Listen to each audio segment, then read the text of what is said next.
Tomorrow was not invented yesterday. The tomorrow that is coming for you, the specific, loaded, completely prepared tomorrow that carries everything the previous seasons were assembling toward, was in the plan before the plan had a date.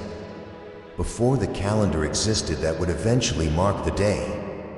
Before the world that would receive what tomorrow brings had taken the shape it now has. The plan preceded everything it accounts for, which means the tomorrow inside the plan is not a response to what happened. It is what was always going to happen. And the distinction between a tomorrow that is reactive and a tomorrow that was declared is the distinction between a tomorrow that might arrive and a tomorrow that is coming regardless of every obstacle that was placed in its path. Your tomorrow is coming regardless, not because circumstances are favorable. Circumstances have not always been favorable, and the tomorrow inside the plan has never required their favorability. Not because the people who needed to cooperate have cooperated. Some of them have not, and some of them will not, and the tomorrow was not built around their cooperation. Not because every obstacle was cleared or every door was opened or every arrangement was made in advance to smooth the arrival of what was planned. Because it was planned. And the planner does not require the cooperation of the obstacles to deliver what was planned. I have watched many tomorrows arrive in my time. I have watched the ones that were built on human prediction, on the careful, sophisticated, deeply intelligent projection of what the accumulated momentum of today would produce when it reached the next point on the timeline. Those tomorrows arrived sometimes and failed to arrive sometimes, in rough proportion to the accuracy of the prediction and the cooperation of the circumstances and the specific quality of the person doing the predicting. And I have watched the other kind, the declared kind. The tomorrows that were not built on the projection of today's momentum but on the specific, prior, completely independent announcement of what tomorrow was going to contain regardless of what today produced. These tomorrows do not fail to arrive. They do not arrive late. They do not require the circumstances to cooperate or the obstacles to clear or the people who were supposed to open the doors to remember to open them. They arrive because they were declared. And declared tomorrows answer to nothing except the declaration. Yours was declared. I want to speak now about the specific quality of the tomorrow that was planned for you, because the word tomorrow is doing significant work in this conversation and it deserves the precision that the plan itself carries. Tomorrow is not simply the next unit of time. In the language of the declared, tomorrow is the name for the moment when the plan reaches the phase of its implementation that requires your full presence and your full capacity in the full deployment of everything the previous seasons built in you.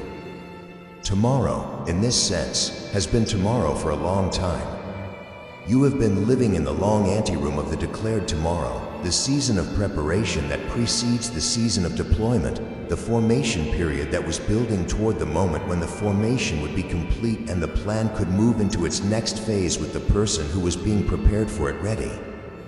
Every day of the preparation that felt like delay was a day of tomorrow approaching. Every season that felt like waiting was a season of the plan in motion, moving toward the specific alignment of the person and the moment and the conditions that the plan required before it could fully unfold. The alignment is here.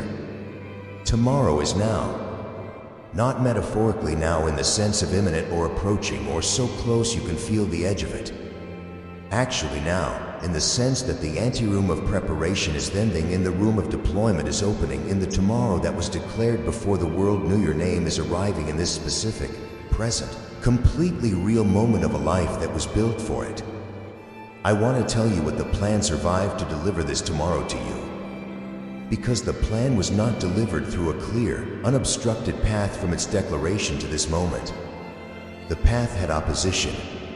Not the opposition of random circumstance, the specific, intelligent, sustained opposition of forces that understood what the plan was producing and worked, through every available mechanism, to interrupt the production before it completed. The opposition was not wrong about what the plan was producing. It was wrong about whether it could be stopped. Every season where the plan felt furthest from arrival, every period of maximal difficulty, Every moment when the forward motion was most disrupted and the distance between where you were and where the plan was pointing felt most uncrossable was the season of maximum opposition activity. The opposition works hardest in the seasons that are most critical to the plan. Not in the quiet seasons of routine formation, but in the seasons when the specific, irreplaceable, cannot be substituted element of your preparation was being installed. The opposition knows the timeline of the plan better than most of the plan's participants because the opposition has been studying the plan from outside it since before you were inside it. It targeted the critical seasons. It introduced maximum friction at the moments of maximum importance. And the plan continued. Not because the opposition failed to find the right targets, because the person inside the plan was built for the specific level of resistance the opposition could produce. Not through any quality the person brought to the plan from outside it, through the specific, plan-generated quality of someone whose formation included the repeated, tested, confirmed experience of opposition at maximum intensity in continuation through it. The opposition trained you for its own defeat. Every season it intensified the opposition. It was producing in you the specific capacity to withstand the next intensification. Every time it targeted the critical element of the formation, it was confirming to the formation process the specific qualities that needed to be most deeply installed, because the things worth most heavily targeting were the things most essential to the plan's completion. The map of what the opposition targeted is the map of what the plan required most. You have everything the opposition tried hardest to prevent you from having. This is what the plan survived to deliver. This is the specific, full, battle-tested, opposition-confirmed version of the tomorrow that was declared. Not the theoretical version that would have arrived in the absence of opposition, the version that the opposition's full effort produced by targeting the formation with the specific, inadvertent precision of something that confirmed through its targeting exactly what needed to be most deeply built. The tomorrow that arrives has been through more than a tomorrow that was simply planned then delivered without contest. It carries the evidence of what it survived. In you. Every quality that the opposition targeted. Every capacity that the friction was designed to prevent. Every piece of interior knowing that the seasons of doubt were intended to dissolve. These are present in you not despite the opposition, but because of it, present at a depth and a confirmed through-use quality that they would not have had if the path had been clear. The opposition built the tomorrow it was trying to prevent. And now the tomorrow is here. And the person who was formed to live it is here. And the plan that was declared before either of them existed in the forms they now exist in is at the specific phase of its unfolding that produces the thing it was always going to produce. Your tomorrow. Full. Tested. Arrived. Let me tell you what the plan looked like before you were in it. The plan existed as a requirement before it existed as a person. Something was needed in the world. Something that did not yet have a form or a carrier or a specific human vessel through which it could move. Something that the world, in its current state of development, was generating the conditions for but could not produce from within itself because what was needed was not an evolution of what already existed but an introduction of something from outside the existing arrangement. The plan was the solution to the requirement. And the plan, when it moved toward the production of the specific person who would carry the introduction, did not reach for the nearest available candidate. It did not assemble a person from whatever materials were at hand and hope the assembly would be sufficient for the work. It specified. It identified the exact combination of qualities the introduction required. It identified the exact formation process that would produce those qualities. It identified the exact sequence of seasons, the exact pressures, the exact encounters with the exact people and circumstances that would install in a specific person the specific readiness the specific tomorrow needed. Then it assembled you. Not quickly. Not in the rushed, approximation-tolerant way of something that needs to be done and is working with available materials.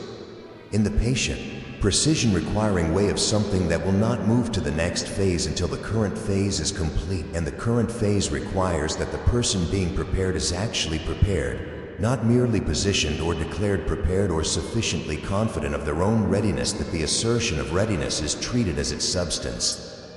The preparation took as long as it took, and it is finished. The reason tomorrow feels different from every previous tomorrow is not psychological. It is not the result of your own optimism or the natural tendency of human hope to project forward from difficulty toward the expectation of improvement. It is structural. The preparation is finished. The plan is moving into its next phase. The specific configuration of your formation and the current state of the world and the people who are in your proximity and the doors that have been opening in the last season, these are not coincidences accumulating into a vague feeling of momentum. They are the plan becoming visible.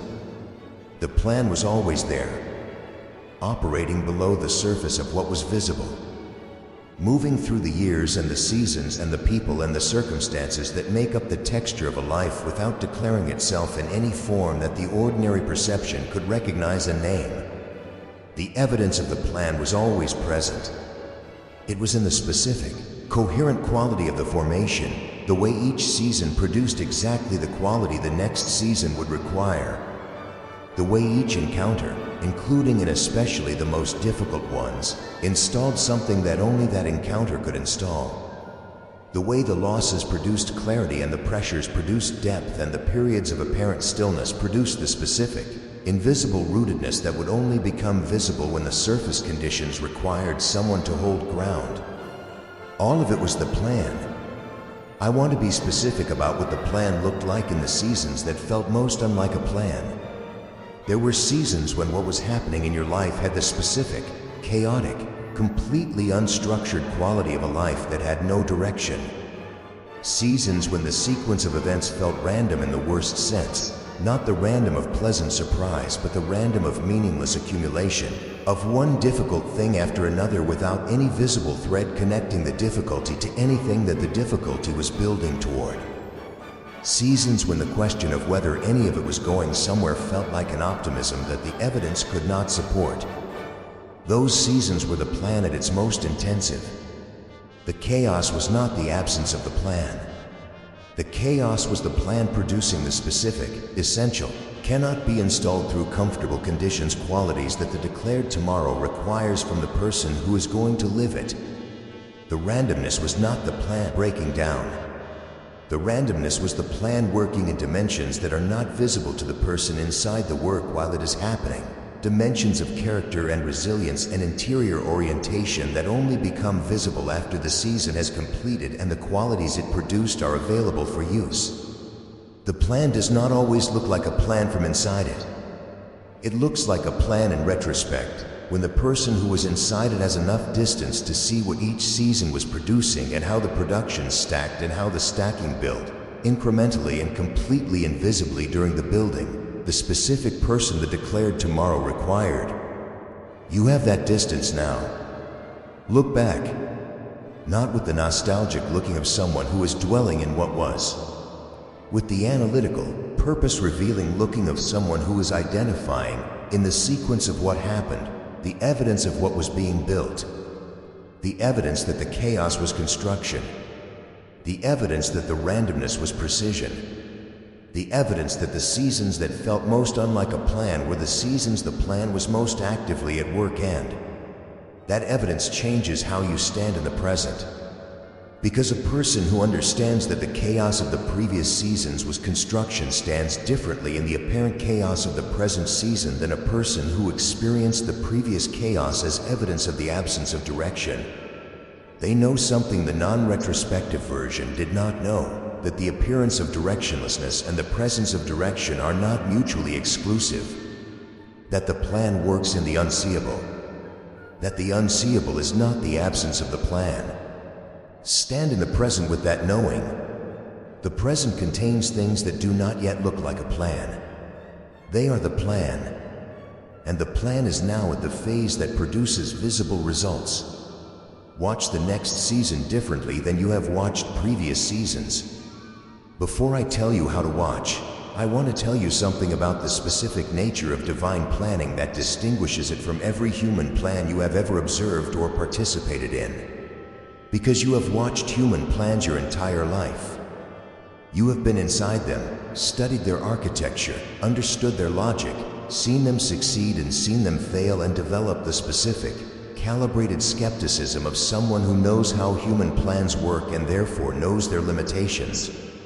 Divine plans do not have those limitations. Human plans account for the variables they can see. They project from the known toward the estimated unknown and build structures that are as robust as the accuracy of the projection allows. They succeed when the projection was accurate and fail when reality produced variables the projection did not account for. Human plans are always, at their limit, bounded by the vision of the human doing the planning. The plan your tomorrow is inside was not made by human vision. It accounts for variables that no human projection has ever included. It accounts for the variables inside you, the specific, private, interior variables of your willingness, in your readiness, in your capacity that no external observer could accurately project.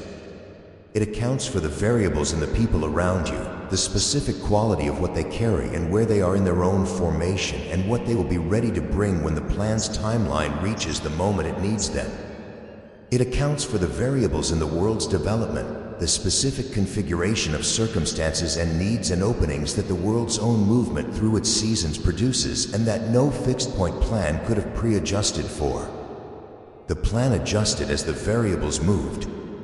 Not because the plan was reactive. It was not reactive. It was declared, and declarations do not react.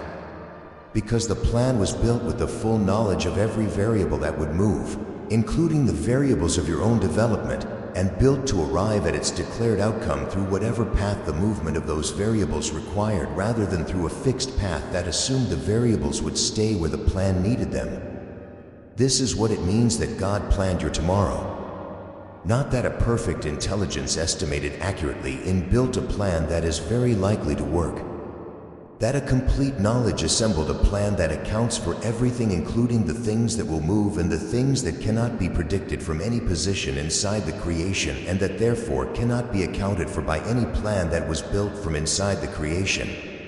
The plan was built from outside what it accounts for, which means it accounts for everything, which means it arrives, which means your tomorrow arrives. Not probably. Not under favorable conditions. Not with the cooperation of the people whose cooperation the plan requires, because the plan already knows which people will cooperate and which will not, and builds its path to the declared outcome through the specific route that the actual behavior of actual people actually produces. The plan knows what you are going to do before you do it. It built the path to the declared tomorrow through the actual behavior of the actual world rather than through the idealized behavior of a world that cooperated with the plan's preferences. The tomorrow arrives through the actual. Through you. Actual, imperfect, fully formed through everything actual you have been through. Through the actual people the plan placed in your proximity.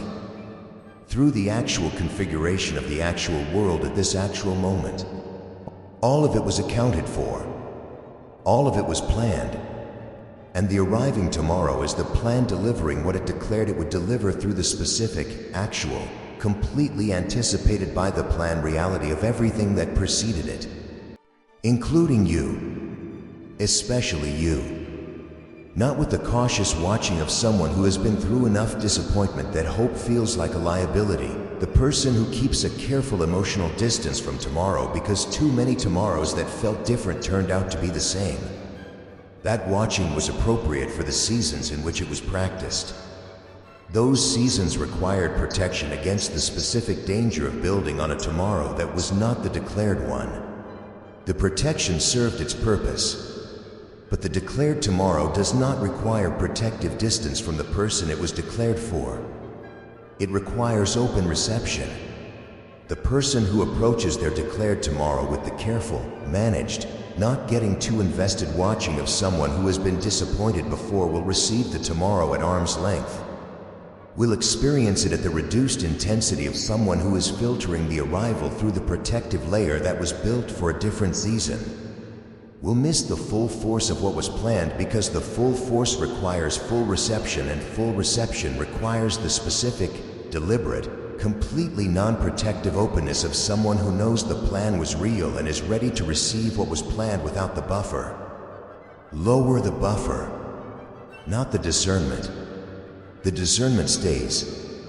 The specific, tested, experience-built capacity to distinguish between the declared tomorrow and the various counterfeits that present themselves as tomorrow to people who are visibly in a season of anticipated arrival. That discernment is essential, and it remains operational.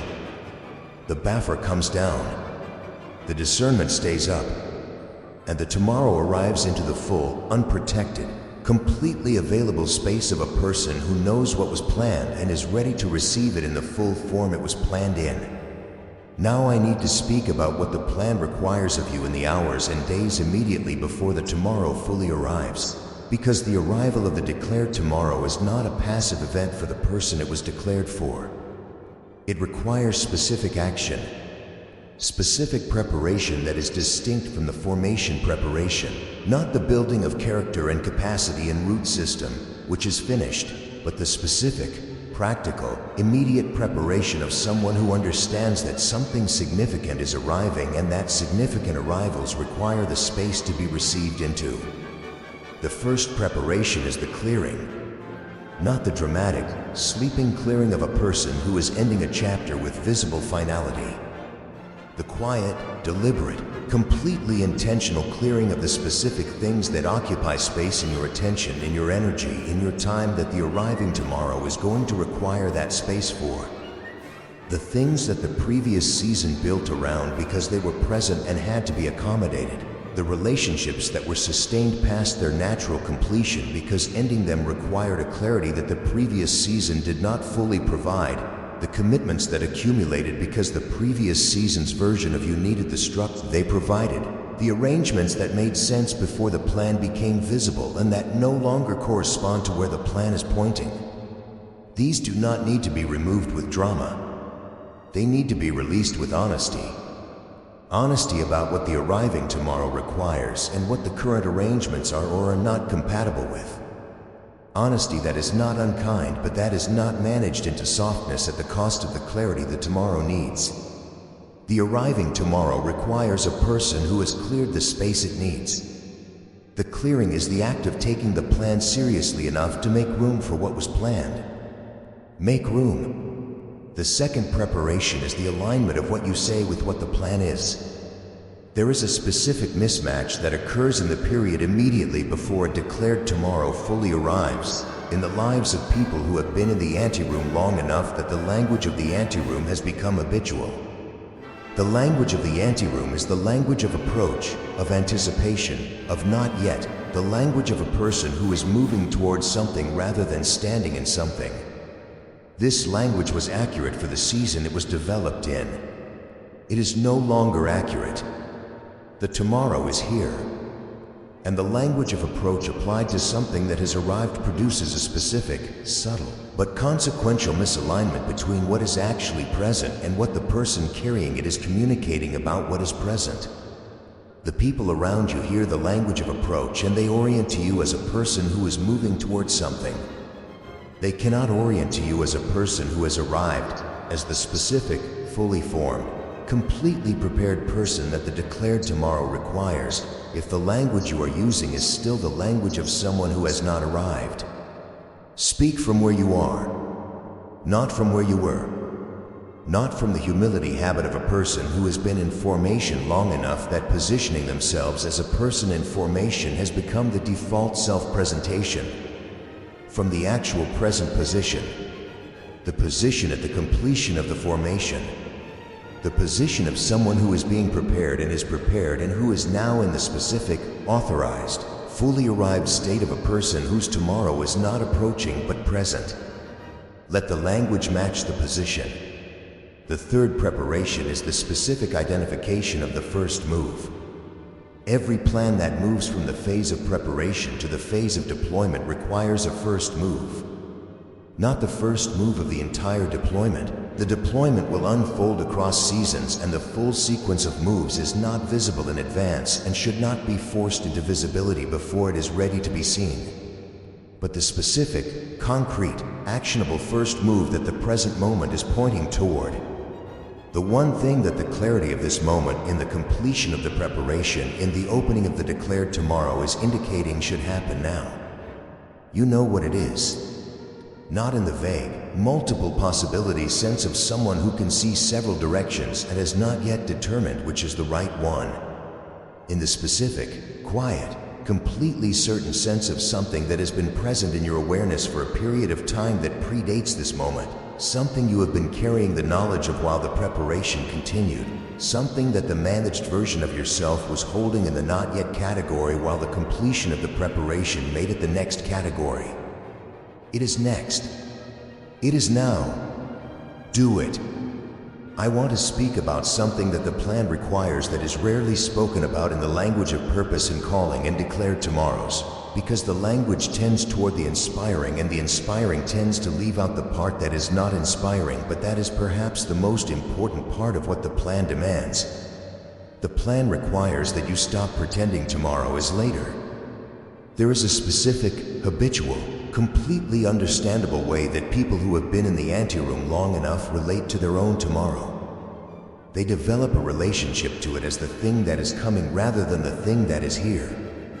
They maintain that tomorrow is a future state, a state that is not yet requiring the full commitment, not yet demanding the full deployment, not yet insisting on the complete reorganization of priorities and attention and energy that the arrival of the declared tomorrow actually demands. They keep tomorrow in the future even when tomorrow has arrived. Not deliberately, not as a strategy or an avoidance, as the specific, momentum-driven continuation of the orientation that the anteroom built, which was the orientation of someone who is becoming rather than someone who has become. The becoming orientation was correct for the becoming season. The becoming season is over. You have become. The tomorrow that was planned is not the thing you are moving toward. It is the thing you are now moving from. This is the specific pivot that the arrival of the declared tomorrow requires. The pivot from moving toward to moving from approaching the thing to operating inside it. From the posture of the person who is being formed to the posture of the person who is formed and deployed and in motion, from the foundation of what the formation produced rather than toward the completion of it. The pivot is not gradual.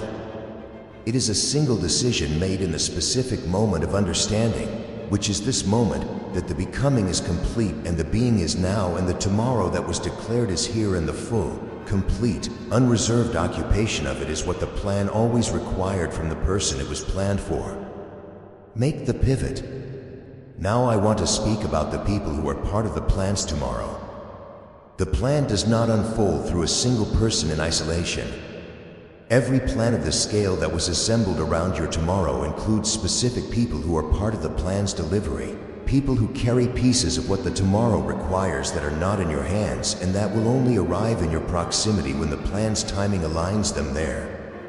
Some of these people you have already encountered. Some of them are already in your life in positions that have not yet revealed their full significance to the work of the tomorrow.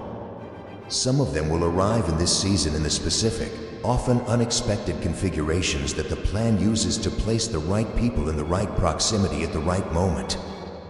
Watch for the unexpected arrival, not with suspicion, with the open, expecting, fully informed receptivity of someone who knows that the plan places people and that the placing is deliberate, and that the unexpected quality of the arrival is the plan working rather than the plan malfunctioning. The plan has never made all its moves visible in advance. It does not notify you that a person it is sending is coming so that you can prepare a reception. It sends the person, and the recognition of the sending is part of the reception. You recognize sent people by the specific quality of their timing, in the specific nature of what they carry.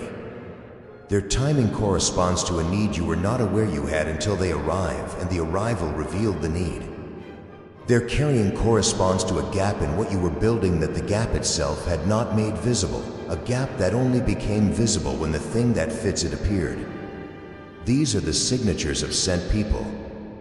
They arrive unexpectedly and they fit specifically, and the fitting feels less like coincidence and more like the completion of a sentence that had been missing its last word. Receive them as what they are. Do not make them earn entry through the qualifying process that the managed season built. They were qualified before you met them. The qualifying was done by the plan, which does not send people to your tomorrow without the preparation that your tomorrow requires of the people it includes. Trust the timing. Trust the fit. Let the sent people in with the full openness of someone who understands that the plan's human components are as carefully considered as every other component, and that the consideration is sufficient. There is also something I need to say about the people who will not be part of the tomorrow. Not because they are failures, or because the connection was without value, or because the previous season's relationships were mistakes that the arriving tomorrow is correcting. But because every season of a plan this specific produces a specific configuration of people, and the configuration that serves the formation season is not always the configuration that serves the deployment season. The people who were essential to the becoming are not always the people who are essential to the being. The relationships that held you through the anteroom are not always the relationships that advance you through the delivery. Some relationships that served the previous season have already completed their service. You can feel which ones. Not through the cold, analytical assessment of whether a relationship is productive in the framework of the arriving tomorrow. Through the specific, quiet, honest knowledge of whether the relationship is alive in the way that the arriving tomorrow requires the relationships around it to be alive. Whether there is genuine forward motion in the relationship, or whether what was forward motion has become the maintenance of something that was forward motion. Maintenance is not the same as aliveness. Honor the relationships that were real. Honor what they gave to the formation. Release the ones that have completed their season without converting the release into a story about the other person's inadequacy or your own ingratitude. The plan places people for seasons, and some seasons are shorter than others, and the completion of a season is not the failure of the relationship. It is the relationship having done what it was placed to do. Release with gratitude. Advance with the people who are advancing. I want to tell you what tomorrow looks like from where I am standing. Not the surface of it, not the visible, documentable, externally observable evidence of what was planned arriving in the forms that plans arrive in. The interior of it. The specific quality of the experience of living inside a declared tomorrow that has finally fully arrived after the full length of the preparation that preceded it. It is lighter than the anteroom. This surprises people. The declared tomorrow, from inside the anteroom, looked like the adding of weight, the weight of responsibility and visibility, and the specific demands of the work that was always coming. From inside the anteroom, the tomorrow looked heavier than where you were. From inside the tomorrow, the anteroom was heavier. The anteroom carried the weight of becoming, the specific, exhausting, never finished quality of a person who is in process, who is not yet what they are going to be, who is carrying the distance between who they are and who the plan requires them to be as a daily, lived, unresolved tension.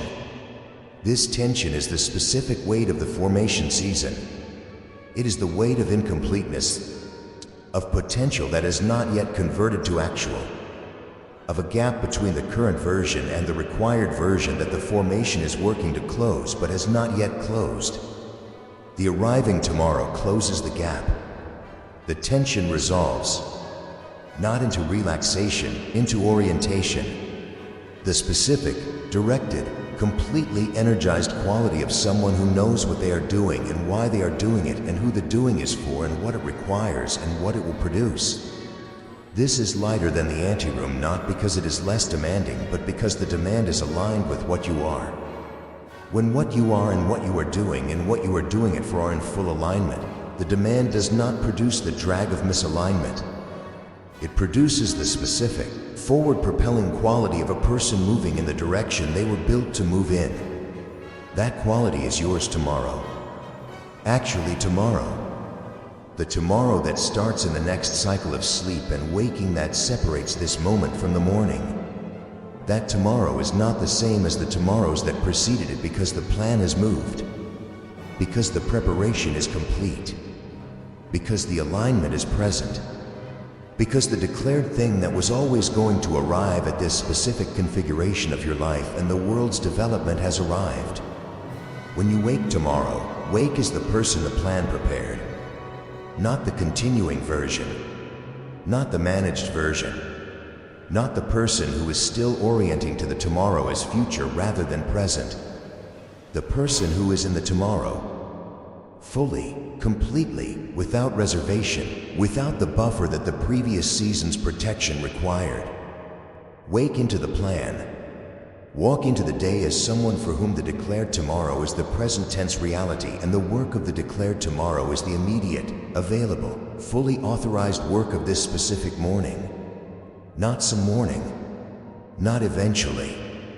Not when the conditions are more clearly aligned or the confirmation is more fully present or the managed version has been safely wound down and the full version is ready to step in. This morning, the plan that was made before your first breath has been in motion your entire life. Through every season of difficulty and every season of formation and every period of apparent stillness, that was the invisible development of this specific rootedness and capacity in interior knowing that the declared tomorrow requires from the person who lives it. The plan is complete. The tomorrow is here. You are the person the plan produced.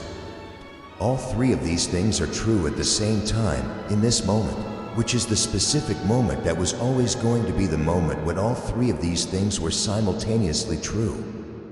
The simultaneity is the plan working. The plan always works. Tomorrow was planned. Tomorrow is yours. Wake into it. Build inside it. Move from the foundation of what was built for it. The plan is not watching to see if you will cooperate. The plan is not contingent on your cooperation.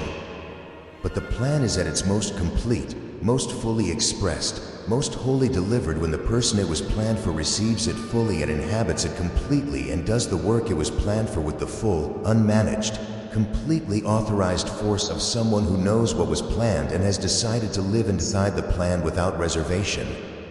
That decision is the only thing the plan ever asked of you. Make it. Today. Tonight. Tomorrow morning, when the day that was planned opens around you, when the specific, unrepeatable, completely prepared morning of the declared tomorrow arrives in the ordinary form of light coming through a window and the day beginning its sequence of requirements, receive it as what it is. Not another day. The day. The one that was planned. The one that was always going to arrive at this specific moment with this specific person in this specific state of preparation. You. Ready. In the plan. The plan in motion. Tomorrow.